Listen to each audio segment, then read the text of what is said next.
The enormous hall shimmered with the glow of spotlights and the gleam of camera lenses. A low but tense hum of conversation filled the space as journalists settled into their seats, adjusting microphones and notepads. In just a few minutes, the press conference was set to begin, an event anticipated by all the major news agencies. Jacob Reed stood near the back wall of the hall, holding a microphone with his network's logo. He had been a reporter for over 10 years, well accustomed to the tension and unpredictability of such events. But this time, something felt different. An invisible unease lingered in the air. "Is the front row full?" Jacob quietly asked a colleague standing next to him. "Of course. All the big networks are already there," the colleague replied, glancing toward the central podium where the main guest was about to appear. Trump was late. That was unusual for him. He usually liked to make an entrance with a touch of drama, but rarely with a delay. Jacob adjusted his tie and ran a hand through his hair. He had a plan. A direct but tactful question that could give the audience a new perspective. He knew that any misstep could spark a wave of criticism, but journalism for him was never about popularity, it was about seeking the truth. Suddenly, the hum in the hall died down, as if on cue. Security emerged through a side door, followed by Donald Trump. He walked with confidence, wearing a dark suit, his signature hairstyle perfectly intact, and the usual look of self-assurance on his face. His gaze swept across the crowd of journalists before he took his place at the podium. "Good afternoon, everyone," he began, leaning toward the microphone. His voice was calm, but there was a hint of tension beneath it. Jacob stepped forward, maneuvering closer to the podium to hear better. He could feel sweat forming on his palms. Trump spoke about economic stability, new trade deals, and political decisions. His words were measured, his gestures confident. "Next question," Trump asked, his gaze scanning the room. This was the moment. Jacob raised his hand. "Mr. President, Jacob Reed from CNN. How do you respond to the recent allegations of abuse of power?" The hall fell silent. Trump tilted his head slightly to the side, his expression hardening. Jacob felt his pulse quicken. He stepped closer to the podium, trying to keep his tone steady. But just at that moment, something unexpected happened. Someone in the crowd bumped into him. Jacob lost his balance, and the microphone in his hand slipped forward, brushing against Trump's hand. "What the hell?" Trump snapped, pulling his hand back sharply. The room exploded with camera flashes and loud shouts. Security immediately moved forward, but Trump stopped them with a sharp gesture. His gaze was piercing and cold as he stared at Jacob. "Are you serious?" Trump said with a mocking smile, adjusting the sleeve of his jacket.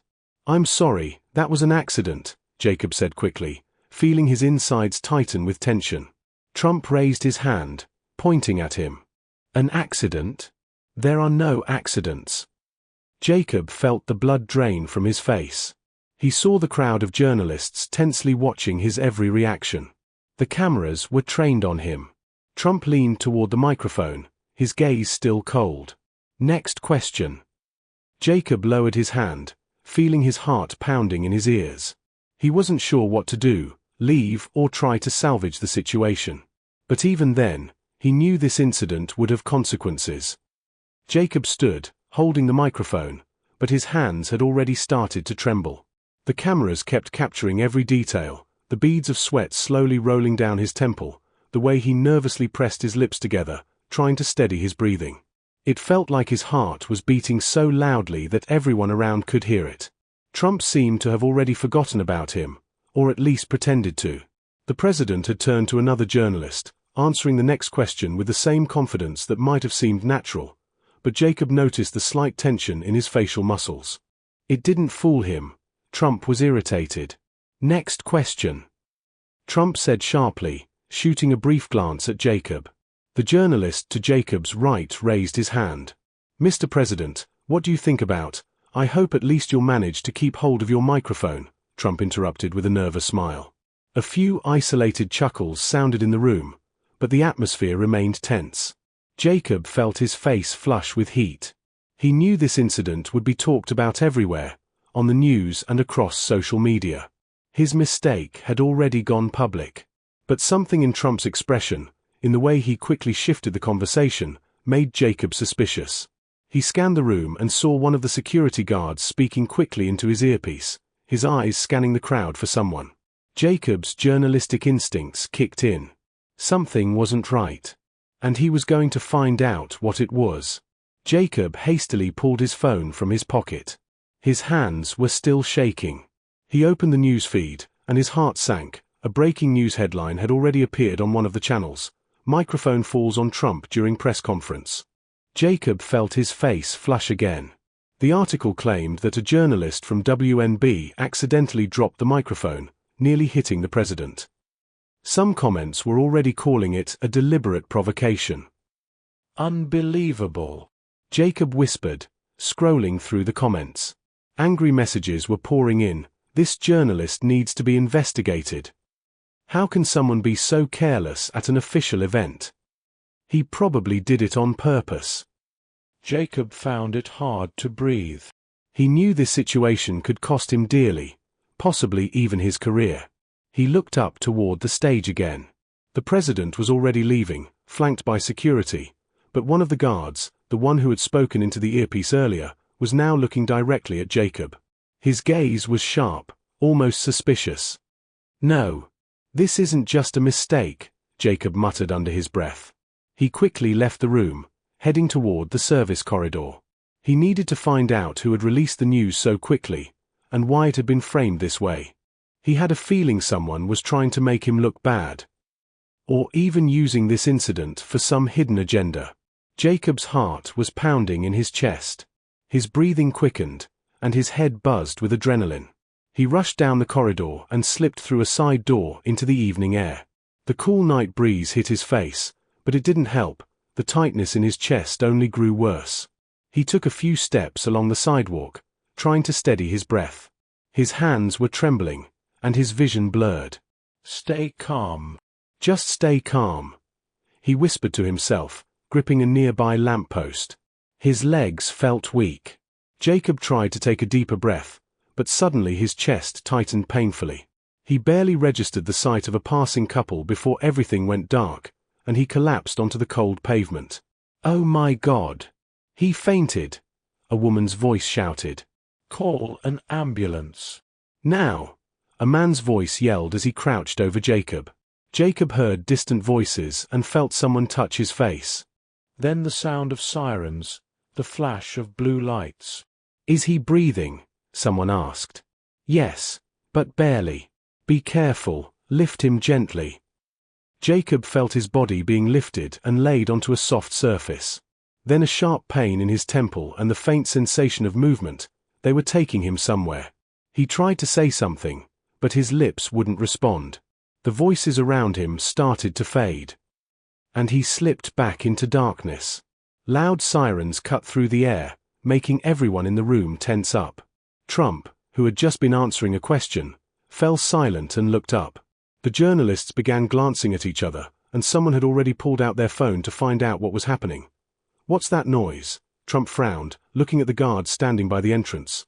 "An ambulance siren, sir," the guard replied, pressing his hand to his ear, listening to something through an earpiece. Trump straightened up sharply. "Find out what happened."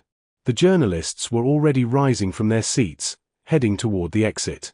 Some were whispering, others were rapidly typing on their phones. "I think we should wrap this up for today," Trump said, glancing at his advisors. One of the journalists shouted loudly, "It's outside, someone passed out." Trump pressed his lips together and was the first to leave the room, pushing through the crowd of bodyguards. All the journalists followed him. They quickly stepped outside, where Jacob lay on the cold asphalt, surrounded by medics. "Careful, he's starting to regain consciousness," said one of the paramedics as two others lifted the stretcher. Trump stepped closer, his brows furrowed in concentration. "Who is he?" he asked his guard. "Jacob Lawson, a journalist," the guard replied, not taking his eyes off the medics.